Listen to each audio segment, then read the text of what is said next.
সুপ্রিয় দর্শক, আসসালামু আলাইকুম। আপনাদের সবাইকে স্বাগত জানাচ্ছি এখনকার আলোচনায়। আপনাদের সঙ্গে আছি আমি সিরাজুল ইসলাম। দর্শক, ইরানের বর্তমান পরিস্থিতি অনেকটা সেই যুদ্ধের আগের পরিস্থিতির মতো। ইসরায়েলের যুদ্ধমন্ত্রী ইসরায়েল কাজ বলেছেন, ইরানের সর্বোচ্চ নেতা, বর্তমান সর্বোচ্চ নেতাকে প্রয়োজন হলে টার্গেট করা হতে পারে। এর জবাবে ইরানের পররাষ্ট্রমন্ত্রী সাইদ আব্বাস আরাকচি এক্সে দেয়া পোস্টে বলেছেন, আমেরিকা যদি তার পোষা প্রাণীগুলোকে মুখ বন্ধ না করে তাহলে তাদেরকে প্রয়োজনে ইরান শিক্ষা দেবে। এরপরে মার্কিন প্রেসিডেন্ট ডোনাল্ড ট্রাম্প বলেছেন, ইরানের সাথে তাদের খুব ভালো আলোচনা চলছে, সবকিছু ঠিকঠাক, এবং ইরান পরমাণু নিরস্ত্রীকরণের ব্যাপারে খুব ভালো সহযোগিতা করছে। ঠিক এইরকম কথাই কিন্তু যুদ্ধের আগে যখন ওমানের মধ্যস্থতায় ইরান এবং আমেরিকার মধ্যে আলোচনা হচ্ছিল তখন বলা হচ্ছিল, এখন ঠিক সেরকম একটা পরিস্থিতি। ইরানের শহীদ সর্বোচ্চ নেতা আয়াতুল্লাহ আলী খামেনির হত্যার প্রতিশোধ নেওয়ার অঙ্গীকার ব্যক্ত করেছে ইরানের সর্বোচ্চ জাতীয় নিরাপত্তা পরিষদ। একই সাথে আরেকটি গুরুত্বপূর্ণ খবর আছে, ইরান রাশিয়ার কাছ থেকে SU-35 বিমানের সিমুলেটর কিনেছে। এই সিমুলেটর কেনার মানে কি সেটা আমি বিস্তারিত ব্যাখ্যা করার চেষ্টা করব। তো এই যখন সামগ্রিক পরিস্থিতি, তখন আমার কাছে ব্যক্তিগতভাবে মনে হচ্ছে ইরান এবং আমেরিকা আর ইসরায়েলের মধ্যে 28শে ফেব্রুয়ারি যুদ্ধের আগে যে পরিস্থিতি ছিল, এখন আবার তেমন একটা পরিস্থিতি বিরাজ করছে। সুপ্রিয় দর্শক, এই বিষয়গুলো নিয়েই এখন আমি আপনাদের সাথে বিস্তারিত আলোচনা করব আশা করছি। আপনারা শেষ পর্যন্ত সঙ্গে থাকুন, আর ভিডিও ভালো লাগলে লাইক কমেন্ট শেয়ার করবেন প্লিজ। চ্যানেলটি সাবস্ক্রাইব করে সাথেই থাকবেন এমনটিও আশা করছি। দর্শক, চলুন বিস্তারিত আলোচনা করে। ইসরায়েলের যুদ্ধমন্ত্রী ইসরায়েল কাজ তিনি বলেছেন যে ইরানের বর্তমান যে সর্বোচ্চ নেতা সাইদ মুস্তফা খামেনি, তাকে প্রয়োজনে হত্যা করা হবে, তাকে টার্গেট করা হবে। ইসরায়েলের যুদ্ধমন্ত্রী আরো বলেন যে এর আগে ইসরায়েল ইরানের ভেতরে 2বার প্রবেশ করেছে, প্রয়োজন যদি হয় তাহলে 3য়বার প্রবেশ করবে এবং সর্বোচ্চ নেতাকে সহ আরো যাকে হত্যা করা দরকার তাকে হত্যা করবে। এটা কিন্তু খুব ভালো ইঙ্গিত না। ভালো ইঙ্গিত না এই অর্থে বলছি, ইসরায়েল এর আগে যতবার বলেছে ততবার কিন্তু ইরানের ভিতরে হত্যাকাণ্ড চালিয়েছে, এবং তারা খুব পরিকল্পিতভাবে গত 3 বছর ধরে মধ্যপ্রাচ্যের ইসরায়েল বিরোধী যত গুরুত্বপূর্ণ নেতা তাদের সবাইকে হত্যা করেছে। এমনকি যে ইরান ইসরায়েল আর আমেরিকার বিরুদ্ধে যুদ্ধ করছে তাদের সমস্ত গুরুত্বপূর্ণ নেতাকে হত্যা করেছে। আর যারা বেঁচে আছেন তাদের ভেতরে নতুন সর্বোচ্চ নেতাকে এবং আরো গুরুত্বপূর্ণ নেতাদেরকে হত্যা করা যখন হুমকি দিচ্ছেন, তখন কিন্তু এই আশঙ্কা বা এই শঙ্কা অবশ্যই তৈরি হচ্ছে যে তাহলে ইসরায়েল আবার ইরানের ভেতরে নতুন করে কোন সময় হত্যাকাণ্ড শুরু করে। ইরান হয়তো তার জবাব দেবে, যেটা ইরানের পররাষ্ট্রমন্ত্রী সাইদ আব্বাস আরাকচি বলেছেন যে এর কঠোর প্রতিশোধ নেওয়া হবে, এবং আমেরিকা যদি তার পোষ্যকে যদি মুখ বন্ধ না করে তাহলে ইরান তাদেরকে শিক্ষা দেবে। এসব কথা ঠিক আছে, হয়তো ইরান ইসরায়েলের বিরুদ্ধে যুদ্ধও করবে। এরপরে ডোনাল্ড ট্রাম্প আমেরিকা সারা বিশ্ব আবার চাপাচাপি করে ইরানকে যুদ্ধবিরতিতে রাজি করাবে। কিন্তু মাঝখান দিয়ে যে বহু সংখ্যক লিডার, নেতা, সেনাবাহিনীর বড় বড় কর্মকর্তা, বড় বড় বিজ্ঞানী, রাজনৈতিক নেতা, সর্বোচ্চ নেতা, তারা যে নিহত হয়ে যাচ্ছেন, এর কি হবে? তাদেরকে তো আর ফিরে পাওয়া যাবে না। এই সংকটের তো সমাধান হলো না। তো সেক্ষেত্রে আমার কাছে মনে হচ্ছে এটা খুবই একটা বাজে অ্যালার্ম, বাজে সংকেত। এটা নতুন করে কোন অশনি সংকেত দিচ্ছে আমি ঠিক পরিষ্কার না। এবার সেই ইরানের সর্বোচ্চ জাতীয় নিরাপত্তা পরিষদ, যেটা সেই পরিষদের সদস্য সচিব এবং সাবেক IRGCর সিনিয়র কমান্ডার জুলকাদ, তিনি বলেছেন যে ইরানের সর্বোচ্চ নেতাকে যারা হত্যা করেছে তাদের বিরুদ্ধে উপযুক্ত সময়ে উপযুক্ত প্রতিশোধ দেওয়া হবে, এই রক্তের বদলা ইরান কখনো ছেড়ে দেবে না, অর্থাৎ এই রক্তের বদলা, এই হত্যার প্রতিশোধ নেবেই নেবে, এটা অঙ্গীকার ইরান পক্ষ থেকে। কখন তিনি এই কথা বলছেন? এই কথা বলছেন তখন যখন ইরানের শহীদ সর্বোচ্চ নেতার জানাজা অনুষ্ঠান শুরু হতে যাচ্ছে। আগামী 9 তারিখে তাকে চূড়ান্তভাবে নিজ জন্ম শহর যে মাশাদ, সেই মাশাদ শহরে ইমাম রেজার মাজারের পাশে, অর্থাৎ ইমাম রেজা যেখানে শুয়ে আছেন তার কবরের পাশে তাকে দাফন করা হবে। তো এর আগে ইরানের পক্ষ থেকে এই বক্তব্য দেওয়া হলো সর্বোচ্চ জাতীয় নিরাপত্তা পরিষদের পক্ষ থেকে। এর ভেতরে ইরানি জাতিকে বা বিশ্ববাসীকে হয়তো ইরান এই মেসেজ দিতে চেয়েছে যে আমাদের সর্বোচ্চ নেতাকে আমরা ঠিক বিদায় জানাচ্ছি, কিন্তু তার হত্যাকাণ্ডের কথা, তাকে যে যন্ত্রণা দিয়ে হত্যা করা হয়েছে বা যে বোমা হামলার পরে বিল্ডিং ধসে তিনি শহীদ হয়েছেন, এই যে কষ্ট, এর প্রতিশোধ নেওয়া হবে। আমি এখানে একটা বিশেষ তথ্য জানিয়ে রাখি, ইরানের শহীদ সর্বোচ্চ নেতা আয়াতুল্লাহ আলী খামেনি যখন শহীদ হয়ে যান তখন তার হাত মুষ্টিবদ্ধ ছিল।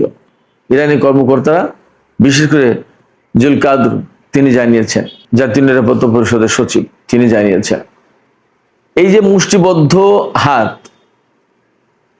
এটা কিন্তু একটা বিশেষ সিগন্যাল বহন করছে, অর্থাৎ প্রতিরোধ অব্যাহত থাকা, তারপরে ইরানি জাতিকে শক্তভাবে দাঁড়ানো, বিভিন্ন ধরনের সিগন্যাল বহন করছে।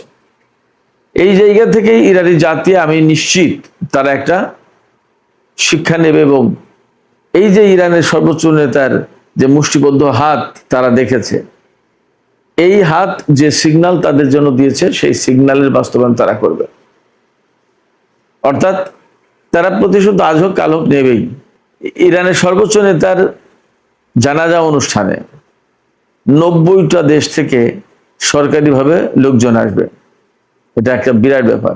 এবং বলা হচ্ছে যে 2 কোটির বেশি মানুষ এই জানাজায় অংশ নেবে। তো যখন সর্বোচ্চ নেতার জানাজা হতে যাচ্ছে তার আগে কিন্তু ইসরায়েল এই বক্তব্য দিল। আবার ডোনাল্ড ট্রাম্প কিন্তু ইরানকে এই সময় বেশ প্রশংসা করে বক্তব্য দিচ্ছে যে না, চমৎকার আলোচনা হচ্ছে, একটা বেটার ডিল আমরা আশা করছি, ইরানকে ডিনিউক্লিয়ারাইজেশনের জন্য আমরা অনেক দূর পথ এগিয়ে গেছি, এটা সেটা বহু কিছু। এরকম কথাই কিন্তু ডোনাল্ড ট্রাম্প এর আগে বলেছিল। যখন 28শে ফেব্রুয়ারি ইরানের বিরুদ্ধে যুদ্ধ শুরু করে আমেরিকা এবং ইসরায়েল, তার আগে কিন্তু পরমাণু আলোচনা চলছিল এবং সুইজারল্যান্ডে নেক্সট টাইম যে আলোচনাটা বসার কথা ছিল, যেদিন যুদ্ধ শুরু হলো তার সম্ভবত 1 দিন বা 2 দিন পরেই বসার কথা ছিল এবং তাতে ভালো কিছু একটা রেজাল্ট আসবে সবাই বলছিল এরকম। সেই সময় কিন্তু একবার হঠাৎ করে ইরানের উপর হামলা চালিয়ে দিল।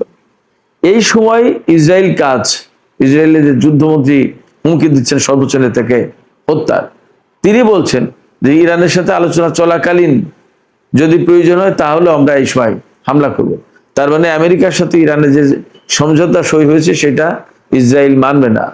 এবং আমার কেন যেন সন্দেহ সংশয় হচ্ছে যে এই সময় যে কোনো মুহূর্তে ইসরায়েল আমেরিকা 2 জন মিলেই ইরানের উপর হামলা চালাতে পারে। সুপ্রিয় দর্শক, আজকে বুধবার 1 জুলাই। আজকে দুপুরে যে ভিডিও আমি আপলোড করেছি সেই দুপুরের ভিডিওতে বলা হয়েছে, আমি বলেছি যে ইরানের বিরুদ্ধে স্থল অভিযানের পরিকল্পনা করছে বা নতুন করে হামলা চালানোর পরিকল্পনা করছে আমেরিকা। এবং এই বিষয়ে আমেরিকার যুদ্ধমন্ত্রী পিট হেগসেথ এবং জয়েন্ট চিফস অফ স্টাফের চেয়ারম্যান জেনারেল ড্যান কেইন, তাদের 2 জনের সাথে, অর্থাৎ যুদ্ধ যারা শুরু করবে তাদের 2 জনের সাথে ডোনাল্ড ট্রাম্প মিটিং করেছেন। এবং এই খবর দিচ্ছে খোদ আমেরিকার ওয়াল স্ট্রিট জার্নাল পত্রিকা, এটা আমার আপনার কথা না। ফলে ইসরায়েলের এই যে যুদ্ধমন্ত্রী ডোনাল্ড ট্রাম্পের পজিটিভ আশাবাদ, আবার ওপাশে গোপনে গোপনে যুদ্ধমন্ত্রীর সাথে মিটিং, হামলার হুমকি, সমস্ত সবকিছু মিলে আমার কাছে মনে হচ্ছে এখন এমন একটা অবস্থা বিরাজ করছে যে অবস্থা বিরাজ করছিল 28শে ফেব্রুয়ারির আগে। সেক্ষেত্রে আমরা একটু অপেক্ষা করি আসলে কি হতে যাচ্ছে দেখি। এদিকে ইরান কিন্তু রাশিয়ার কাছ থেকে SU-35 খুব অত্যাধুনিক জঙ্গি বিমান, যুদ্ধ বিমান, এই SU-35 এর ট্রেনিং সিমুলেটর কিনেছে। এই ট্রেনিং সিমুলেটর কেনা মানে হচ্ছে যে ইরান এই যুদ্ধ বিমান হাতে পেতে যাচ্ছে, আর এই ট্রেনিং সিমুলেটর থাকা মানে আসল যুদ্ধ বিমান ছাড়াই ইরানের পাইলট এবং ক্রুরা ভার্চুয়াল পরিবেশে তাদের প্রয়োজনীয় সমস্ত প্রশিক্ষণ কমপ্লিট করতে পারবে। আর SU-35 বিমানের ট্রেনিং সিমুলেটর কেনার মানে আর একটা আছে, সেটা হচ্ছে যে এই বিমান খুব দ্রুতই ইরান হাতে পাবে। তার আগে এই সিমুলেটর দিয়ে তাদের প্রয়োজনীয় সমস্ত প্রশিক্ষণ, পাইলট এবং গ্রাউন্ড ক্রু তাদের সমস্ত সব ধরনের পরীক্ষা এবং প্রস্তুতি কমপ্লিট করে ফেলা হচ্ছে, যাতে বিমানটি অর্থাৎ এই SU-35 যুদ্ধ বিমান আসার সাথে সাথেই ইরানের পাইলট এবং ক্রুরা তা ব্যবহার করতে পারে। আর একটা লক্ষণ আমি আপনাদেরকে বলি, মার্কিন শেয়ার মার্কেটে কিন্তু পতন হয়েছে। আজকে আমেরিকার প্রায় সব শেয়ার মার্কেটে দরপতন ঘটেছে। কেন? ইরান এবং আমেরিকার মধ্যে অ্যাকচুয়ালি কিন্তু এই মুহূর্তে উত্তেজনা বিরাজ করছে।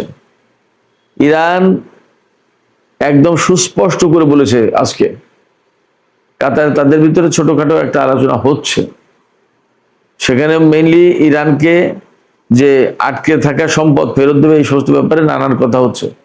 এটা নিয়ে কিন্তু আমেরিকার তাল বাহানা করছে। ইরান এই জায়গায় পরিষ্কার করে বলেছে যে আমাদের বক্তব্য একদম ক্লিয়ার অ্যান্ড লাউড, হরমুজ প্রণালী আমরা নিয়ন্ত্রণ করব এবং জোর করে হলেও হরমুজ প্রণালী থেকে আমরা টোল আদায় করব, ফি আদায় করব। এটা ইরানের বক্তব্য। তো এখন যখন ইরান এরকম শক্ত কথা বলছে, তার মানে কি আমেরিকার যে মনোভাব তাতে হরমুজ প্রণালীতে ইরানকে কোনো মতে টোল নিতে দেবে না।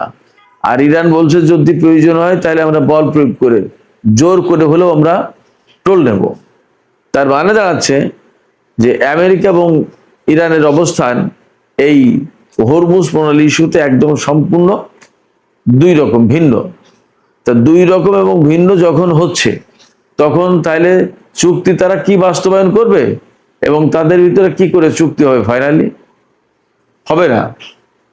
অথচ ইরান কিন্তু দাবি করছে যে 14 দফা সমঝোতা সই হয়েছে, এই 14 দফা সমঝোতা স্মারকে পরিষ্কার করে বলা হয়েছে যে এই 60 দিনের সময়কাল, যেটা এই 60 দিনের ভেতরে ইরান হরমুজ প্রণালীতে কোনো টোল নেবে না বা ফি নেবে না। এরপরে গিয়ে ম্যানেজমেন্টের দায়িত্ব তাদের হাতে থাকবে এবং সেখান থেকে ফি নেবে। অথচ এখন আমেরিকা বলছে ভিন্ন কথা, তার বিপরীত কথা বলছে। এই অবস্থায় একদম পরিষ্কার যে ইরান এবং আমেরিকার মধ্যে হরমুজ ইস্যুতে একের যথেষ্ট পার্থক্য আছে, মতভেদ আছে। এরপরে তো আসল ঘটনা পরমাণু ইস্যু নিয়ে। পরমাণু ইস্যু নিয়ে ডোনাল্ড ট্রাম্প বা আমেরিকা বা ইসরায়েলি লবির চাপে মার্কিন প্রশাসন অবশ্যই বলবে যে পরমাণু কর্মসূচি টোটালি বাদ দিতে হবে, ইউরেনিয়াম যেগুলো আছে সেগুলো দিতে হবে, ইউরেনিয়াম সমৃদ্ধ করতে পারবে না, এটা সেটা বহু কিছু। তো যখন এইগুলো বলবে তখন ইরান এর একটাও মানবে না। এইভাবে যদি তা না মানে তাহলে চুক্তি হবে না। তাহলে কি দাঁড়াবে? তাহলে হয় আমেরিকাকে চুপ থাকতে হবে, না হলে ইরানের বিরুদ্ধে যুদ্ধ করতে হবে। যখনই ইরানের বিরুদ্ধে যুদ্ধ করতে আসবে তখনই ইরান অবশ্যই তার পাল্টা জবাব দেবে। সেক্ষেত্রে এই চুক্তি, এই যে পরিস্থিতি, তাতে যে সমস্ত কথাবার্তা, শেয়ার মার্কেটের পতন, ডোনাল্ড ট্রাম্পের ইতিবাচক ইঙ্গিত, ইসরায়েলের যুদ্ধমন্ত্রীর ইরানের সর্বোচ্চ নেতাকে হত্যার হুমকি, ইরানের পক্ষ থেকে পাল্টা প্রতিশোধের হুমকি, হরমুজ প্রণালীর কন্ট্রোল না ছাড়ার ঘোষণা, সমস্ত সবকিছু মিলে পরিস্থিতি আমার কাছে মনে হচ্ছে অত্যন্ত জটিল, ঘোলাটে। এবং এই ঘোলাটে পরিস্থিতি ধীরে ধীরে আমার কাছে মনে হচ্ছে ইরান, ইসরায়েল এবং আমেরিকার মধ্যে নতুন করে সংঘাতের সৃষ্টি করতে পারে, নতুন করে আমরা আবার যুদ্ধ দেখতে পারি। আসলে এই পরিস্থিতিতে কি হতে যাচ্ছে আমরা নিশ্চিত নই। আমি জাস্ট আমার বিশ্লেষণ, পর্যবেক্ষণ তুলে ধরলাম। পরিস্থিতি যদি এমন হয়, আমি যা বললাম, তাতে এমনকি সর্বোচ্চ নেতা জানাজা অনুষ্ঠান ঠিক মতো নাও করতে দিতে পারে তারা। দেখা গেল একটা হামলা চালিয়ে বসলো, তখন কিন্তু ভীষণ রকমের একটা ক্রিটিক্যাল একটা মোমেন্ট তৈরি হয়ে যাবে। তো যাই হোক, দেখা যাক কি হয়, আমরা অপেক্ষা করি।